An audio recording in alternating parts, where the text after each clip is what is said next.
नमस्कार, जी न्यूज पर बिलासपुर प्रदेश भर की तमाम ताजा तरीन खबरों के साथ इस वक्त मैं हूं जागृति।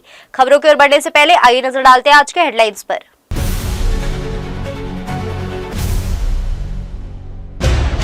कैबिनेट की बैठक में उप मुख्यमंत्री अरुण साव ने स्वागत किया। नक्सली प्रकरण वापसी और जन विश्वास विधेयक 2025 मंजूर। बेलतरा में युवा मोर्चा की बैठक में स्वदेशी अपनाने और आत्मनिर्भर भारत पर जोर। वंदे मातरम विवाद पर विधायक ने प्रतिक्रिया दी।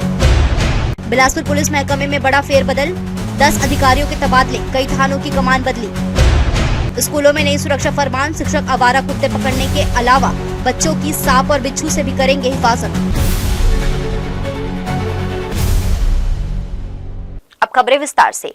उप मुख्यमंत्री अरुण साव ने बैठक का स्वागत करते हुए कहा कि मुख्यमंत्री विष्णुदेव साय की अगुवाई में राज्य हित के महत्वपूर्ण विषयों पर तेजी से निर्णय लिया जा रहा है। कैबिनेट ने सबसे पहले आत्मसमर्पित नक्सलियों के विरुद्ध दर्ज आपराधिक प्रकरणों की वापसी प्रक्रिया को मंजूरी दी। इसके लिए मंत्रिपरिषद, उप समिति और जिला स्तरीय समितियों के गठन को स्वीकृति मिली, जो प्रकरणों की जांच के बाद अंतिम अनुमोदन के लिए रिपोर्ट पेश करेंगी। बैठक में 14 अधिनियमों में संशोधन के लिए छत्तीसगढ़ जन विश्वास द्वितीय विधेयक 2025 के प्रारूप को भी अनुमोदित किया गया। छोटे उल्लंघनों पर प्रशासनिक दंड का प्रावधान, न्यायालयों का बोझ कम करना और ईज ऑफ डूइंग बिजनेस को बढ़ावा इसका मुख्य उद्देश्य है। राज्य सरकार इसके पहले 163 प्रावधानों में संशोधन कर चुकी है और अब 116 प्रावधानों को सरल बनाया जाएगा। कैबिनेट ने बताया कि लंबे समय से कई अधिनियमों में दंड राशि अपरिवर्तित होने से कार्रवाई प्रभावी नहीं हो पा रही है। संशोधन से सुशासन में तेजी आएगी और नागरिकों को त्वरित राहत मिलेगी। छत्तीसगढ़ जन विश्वास विधेयक का दूसरा संस्करण लाने वाला देश का पहला राज्य बना है। बैठक में वर्ष 2025-26 के प्रथम अनुपूरक अनुमान को विधानसभा में प्रस्तुत करने हेतु छत्तीसगढ़ विनियोग विधेयक 2025 को भी मंजूरी मिली। सरकार ने स्पष्ट किया कि नई नीतियां प्रशासन को सरल, तेज और नागरिकों के लिए अधिक अनुकूल बनाने की दिशा में महत्वपूर्ण कदम है। मुख्यमंत्री श्री विष्णुदेव साय जी की अध्यक्षता में कैबिनेट की बैठक सिविल लाइन स्थित मुख्यमंत्री निवास कार्यालय में आयोजित की गई, जिसमें कई महत्वपूर्ण निर्णय लिए गए। महत्वपूर्ण निर्णयों में मंत्रिपरिषद ने आत्मसमर्पित नक्सलियों के विरुद्ध पंजीबद्ध आपराधिक प्रकरणों के निराकरण, वापसी संबंधी प्रक्रिया को अनुमोदित किया गया। मंत्रिपरिषद ने आत्मसमर्पित नक्सलियों के विरुद्ध दर्ज प्रकरण की समीक्षा एवं परीक्षण के लिए जिन्हें न्यायालय से वापस लिया जाना है, मंत्रिपरिषद उप समिति के गठन की स्वीकृति दी है। यह समिति प्रकरणों के परीक्षण के उपरांत प्रकरणों को मंत्रिपरिषद के समक्ष प्रस्तुत करेगी। यह निर्णय छत्तीसगढ़ शासन द्वारा जारी छत्तीसगढ़ नक्सलवादी आत्मसमर्पण पीड़ित राहत पुनर्वास नीति 2025 के प्रावधानों के अनुरूप है, जिसके अंतर्गत आत्मसमर्पित नक्सलियों के अच्छे आचरण और नक्सलवाद उन्मूलन में दिए गए योगदान को ध्यान में रखकर उनके विरुद्ध दर्ज प्रकरणों के निराकरण पर विचार का प्रावधान है। आत्मसमर्पित नक्सलियों के प्रकरण वापसी की प्रक्रिया के लिए जिला स्तरीय समिति के गठन का प्रावधान किया गया है। रायपुर में मुख्यमंत्री विष्णुदेव साय ने ग्रामीण बस योजना के द्वितीय चरण का शुभारंभ किया और 23 नए मार्गों पर 24 बसों को वर्चुअली हरी झंडी दिखाकर रवाना किया। इस चरण से बस्तर और सरगुजा संभाग के 180 गांव पहली बार नियमित बस सुविधा से जुड़ गए, जिससे दूरस्थ इलाकों के ग्रामीणों को ब्लॉक मुख्यालयों और आवश्यक सेवाओं तक पहुंचना आसान हुआ है। मुख्यमंत्री ने कहा कि सरकार का लक्ष्य है कि कोई भी गाँव विकास की मुख्य धारा से अलग न रहे। परिवहन मंत्री केदार कश्यप ने बताया कि योजना के तहत अब उन दुर्गम वनांचलों में भी बसें पहुंच रही हैं, जहां पहले यातायात की कोई सुविधा नहीं थी। रायपुर में पूर्व मुख्यमंत्री भूपेश बघेल ने राज्य सरकार पर तीखा हमला बोलते हुए विजन 2047 की चर्चा को ढकोसला बताया। उन्होंने कहा कि सरकार किसानों, युवाओं, महिलाओं और आदिवासियों की वास्तविक समस्याओं से ध्यान भटकाने के लिए राजनीतिक तमाशा कर रही है। धान खरीदी ठप है, किसान टोकन के बजाय प्रताड़ना झेल रहे हैं और शिक्षा, स्वास्थ्य व्यवस्था बुरी तरह प्रभावित है। बघेल ने एसआईआर प्रक्रिया पर सवाल उठाते हुए कहा कि अभी सिर्फ गणना पत्रक भरे जा रहे हैं, असली स्थिति सूची आने के बाद सामने आएगी। भाजपा पर बांग्लादेशी पाकिस्तानी मुद्दे को बेवजह हवा देने का आरोप लगाते हुए उन्होंने कहा कि कई जिलों में पुलिस जनता टकराव बढ़ रहा है और हर वर्ग में गुस्सा उबल रहा है, लेकिन सरकार इसे समझने को तैयार नहीं। देखिए, सीधी सी बात यह है कि चुनाव आयोग की कार्यशैली है वो निष्पक्ष नहीं है और अनेक उदाहरण देके इसे प्रमाणित किया जा चुका है कि चुनाव आयोग अब निष्पक्ष नहीं रहा। उसकी नियुक्ति से लेकर उनकी कार्यशैली तक और उसके जो सरकार ने जो अभय दान दिया है उनके खिलाफ कोई एफआईआर नहीं हो सकता, कोई कार्रवाई नहीं हो सकता। उस सुरक्षा कवच में उसे रखा गया है और इस कारण से वो मनमानी निर्णय सत्ता पक्ष के हित में ले रहे हैं, जिसके खिलाफ पूरा देश उठ खड़ा हुआ है। और उसके अभिव्यक्ति के रूप में राहुल गांधी जी ने लोकसभा में बात कही है। आखिर जो डुप्लीकेट वोटर कहाँ से आ जा रहे हैं, लाखों की तादाद में 25 लाख वोट हरियाणा में आए और उसी प्रकार से कर्नाटक के उदाहरण है। तो ये सारे उदाहरण हैं जिसके कारण से चुनाव प्रभावित हो रहा है। और जो संविधान प्रदत्त अधिकार हमें कि प्रत्येक व्यक्ति एक वोट देने का अधिकार है, तो मतदाताओं के अधिकार की चोरी हो रही है। अभी तो जब तक के सूची लोगों के हाथ में नहीं आएगा तब तक के प्रक्रिया के बारे में क्या बोलिएगा। अभी तो केवल वो फॉर्म भरने का काम हो रहा है और उसी में इतने सारे बीएलओ की मौतें हो गई, आत्महत्या कर ली, हार्ट अटैक हो गया, तो ये सारी बातें तो हो गई है। लेकिन जब सूची हाथ में आएगा तब पता चलेगा कि किसके नाम कटे और किसके नाम जुड़े, वो तो बाद में पता चलेगा। सही मायने में जो ये बांग्लादेशी और पाकिस्तानी खौवा बना के रखे हैं वो कितने करते हैं वो तो देखना पड़ेगा। ये 14 तारीख को आप लोग जा भी रहे हैं महारैली। लोक निर्माण विभाग द्वारा राज्य में सड़क संपर्क के विस्तार और मजबूती के लिए प्रस्तावित कार्यों व निविदाओं को तेजी से स्वीकृति प्रदान की जा रही है। उप मुख्यमंत्री तथा लोक निर्माण मंत्री अरुण साव ने राज्य के विभिन्न हिस्सों में सड़कों एवं पुलों के काम शीघ्र प्रारंभ करने के लिए 124 करोड़ 88 लाख रुपए के 6 सड़कों और पुलों की निविदा को मंजूरी दी है। उन्होंने इन सड़कों और पुलों के काम जल्द प्रारंभ करने के निर्देश दिए हैं। उन्होंने संबंधित अधिकारियों को निर्माण कार्यों और निर्माण सामग्रियों की गुणवत्ता सुनिश्चित करते हुए निर्धारित समय में सभी कार्यों को पूर्ण करने को कहा है।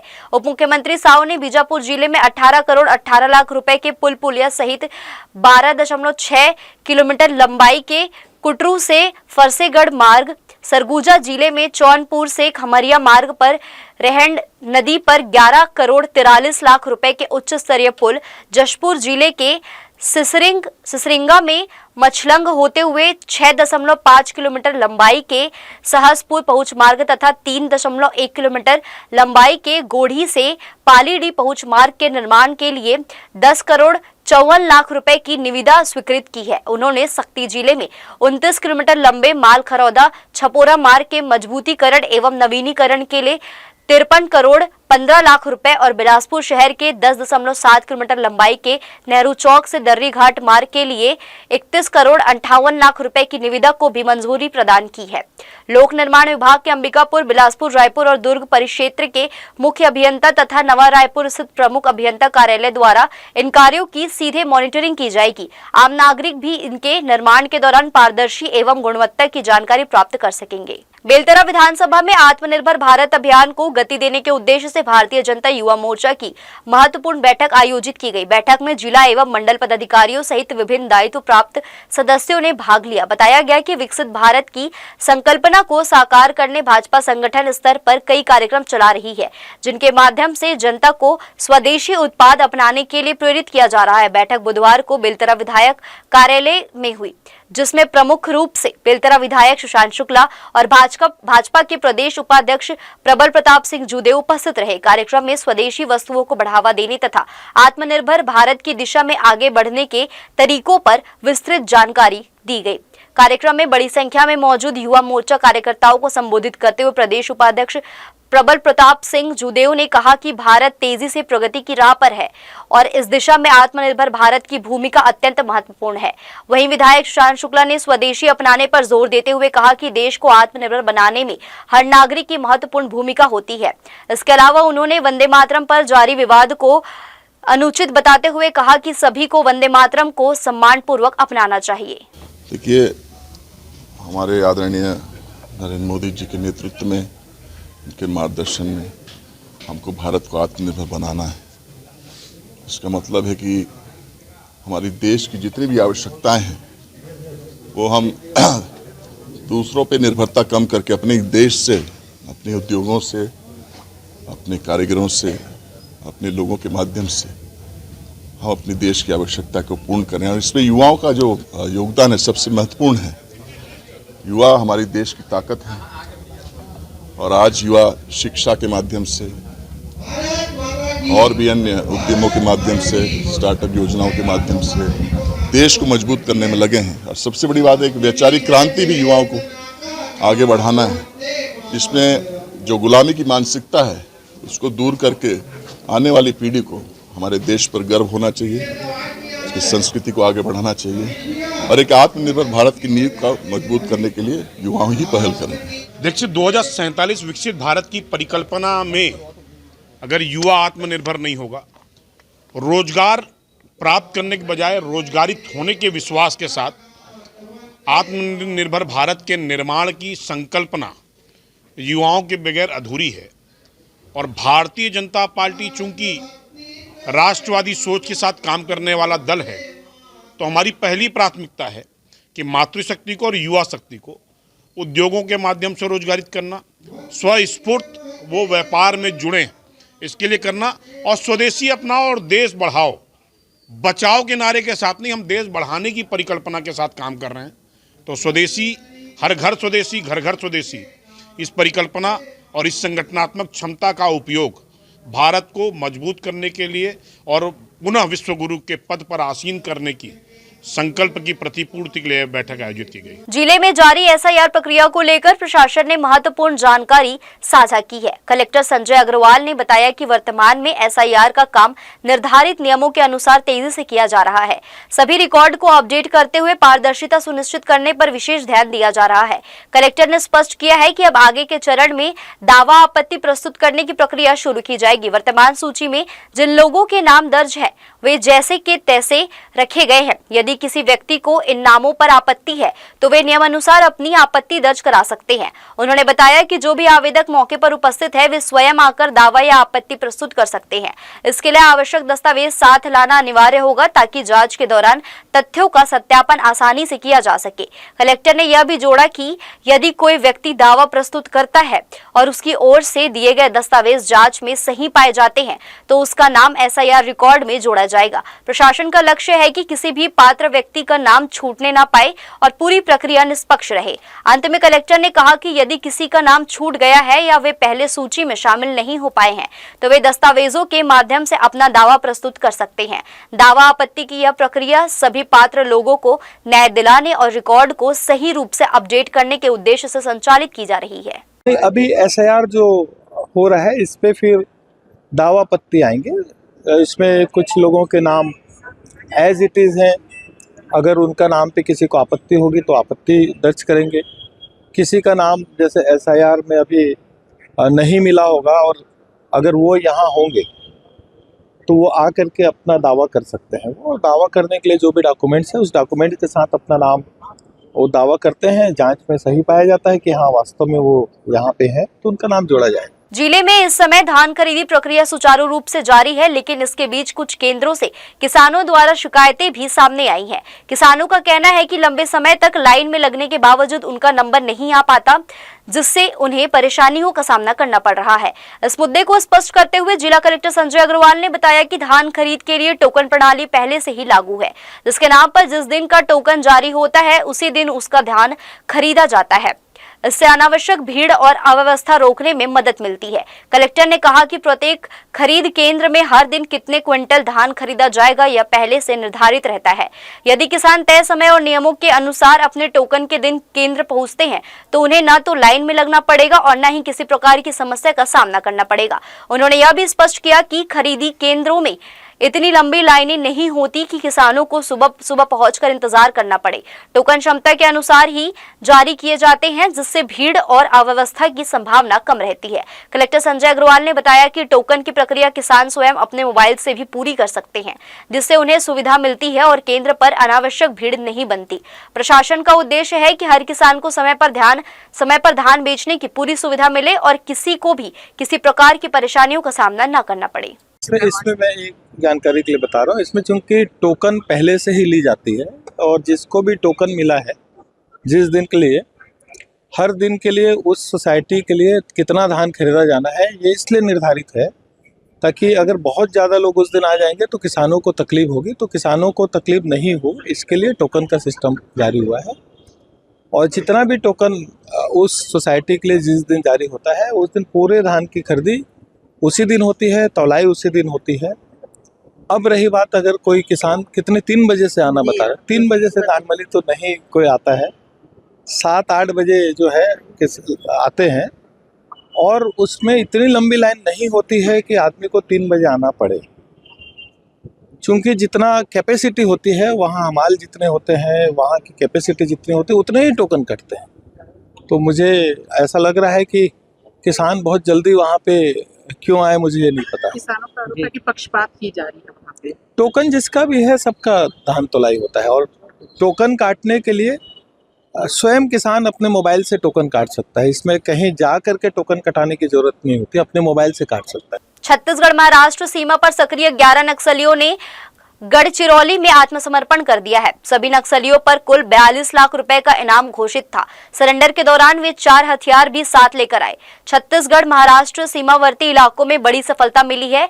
गढ़चिरौली पुलिस के सामने 11 नक्सलियों ने आत्मसमर्पण किया है। इनमें कई कुख्यात सदस्य शामिल है जो वर्षों से नक्सली घटनाओं में सक्रिय रहे थे। पुलिस के मुताबिक आत्मसमर्पित नक्सलियों पर कुल मिलाकर 42 लाख रुपए का इनाम घोषित था।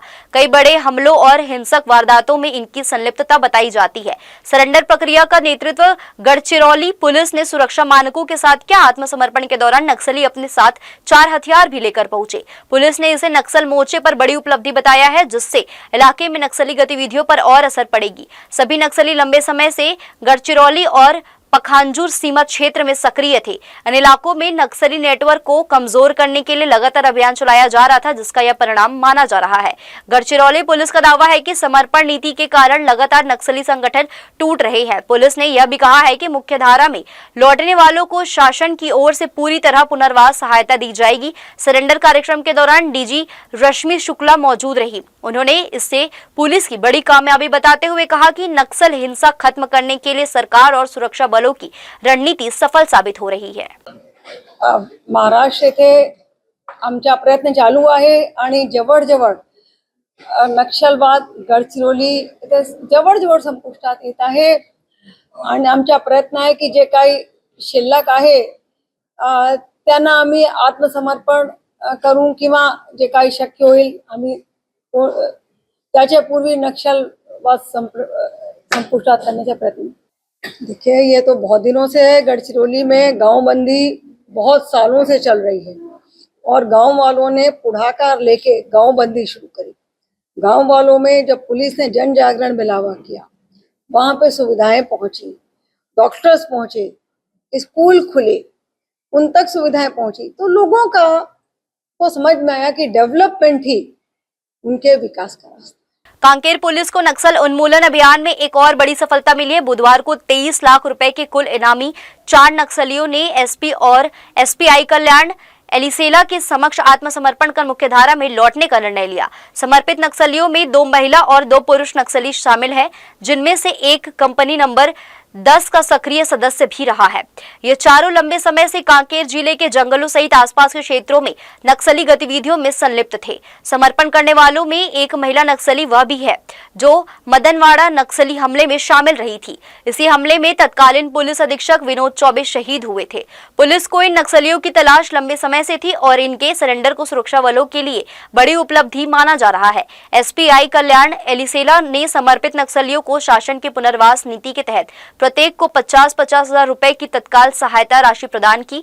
उन्होंने कहा कि आत्मसमर्पण करने वाले नक्सलियों को समाज की मुख्यधारा में सम्मानजनक जीवन देने के लिए हर संभव मदद की जाएगी। इस आत्मसमर्पण से क्षेत्र में सुरक्षा व्यवस्था और मजबूत होने की उम्मीद जताई जा रही है। बिलासपुर में स्कूलों में बच्चों की सुरक्षा को लेकर एक नया और सख्त आदेश जारी किया गया है। अब सरकारी और निजी स्कूलों के शिक्षक न केवल आवारा कुत्तों और मवेशियों को परिसर में प्रवेश से रोकेंगे, बल्कि सांप, बिच्छू और अन्य विषैले जीव जंतुओं की भी निगरानी करेंगे। डीपीआई के नए निर्देशों को जिला शिक्षा अधिकारी ने सभी स्कूलों में तुरंत लागू करने को कहा है, जिसके बाद शिक्षकों में हैरानी और असमंजस की स्थिति है। गौरतलब है कि 20 नवंबर को डीपीआई ने स्कूलों में आवारा कुत्तों को रोकने और उनकी जानकारी निगम एवं जनपद पंचायत को देने के निर्देश जारी किए थे। मात्र 18 दिन बाद फिर एक नया आदेश जारी कर दिया गया, जिसमें शिक्षकों को सांप, बिच्छू जैसे जहरीले जीवों से भी बच्चों की सुरक्षा की जिम्मेदारी सौंपी गई है। आदेश में विरोध से बचने के लिए सीधे सुप्रीम कोर्ट के निर्देश का हवाला दिया गया है, जिसके चलते शिक्षक खुलकर आपत्ति नहीं कर पा रहे। शिक्षक पहले से ही कई तरह की अतिरिक्त जिम्मेदारियां निभा रही हैं। बच्चों की सुरक्षा से लेकर जर्जर स्कूल भवनों में होने वाली दुर्घटनाओं तक की जवाबदेही उन पर ही रहती है। आधार कार्ड, जाति प्रमाण पत्र, स्मार्ट कार्ड से लेकर मध्याह्न भोजन की गुणवत्ता तक की जिम्मेदारी भी शिक्षक ही उठाते हैं। इसके अलावा स्कूल खुलते ही घर घर जाकर बच्चों को सरकारी स्कूलों में प्रवेश दिलाने की पहल भी शिक्षकों से ही कराई जाती है। नहीं, उसको ज़्यादा उसमें ना लें। वो जो है सुप्रीम कोर्ट का जो निर्देश जो मिला हुआ है उसके अनुपालन में इस तरह का है। उसमें ऐसा नहीं है कि हम निगरानी सतत करते रहें। भाई, हमारे घर में भी कभी कभी जहरीले जीव जंतु घुस आते हैं, देखते हैं, उसका निराकरण निदान करते हैं। वैसे वहाँ पर भी करना है, कोई बड़ी बात उसमें नहीं है। और सुप्रीम कोर्ट के निर्देशों का उनके अनुपालन किया जाना हम सब की दायित्व बनता है कि सुनिश्चित करें। इन लगातार बढ़ती जिम्मेदारियों के बीच सांप, बिच्छू पकड़ने जैसी नई ड्यूटी जोड़ दिए जाने से शिक्षक वर्ग में नाराजगी है। शिक्षकों का मानना है कि सुरक्षा के नाम पर जो अतिरिक्त भार डाला जा रहा है वह वास्तविक समाधान नहीं है। आदेश का तर्क सिर्फ एक सुप्रीम कोर्ट का निर्देश, इसलिए पालन अनिवार्य। अब देखना यह होगा कि आने वाले दिनों में शिक्षक संगठन और स्कूल इस मुद्दे पर क्या रुख अपनाते हैं, क्योंकि मामला अब तेजी से तूल पकड़ता दिखाई दे रहा है। जी न्यूज के लिए कैमरामैन मनीष पाल के साथ प्रियंका सिंह की रिपोर्ट। बुलेटिन में खबरें भी और भी है। वक्त तो चला एक छोटे से ब्रेक का, हम लौटेंगे जल्दी छोटे से ब्रेक के बाद।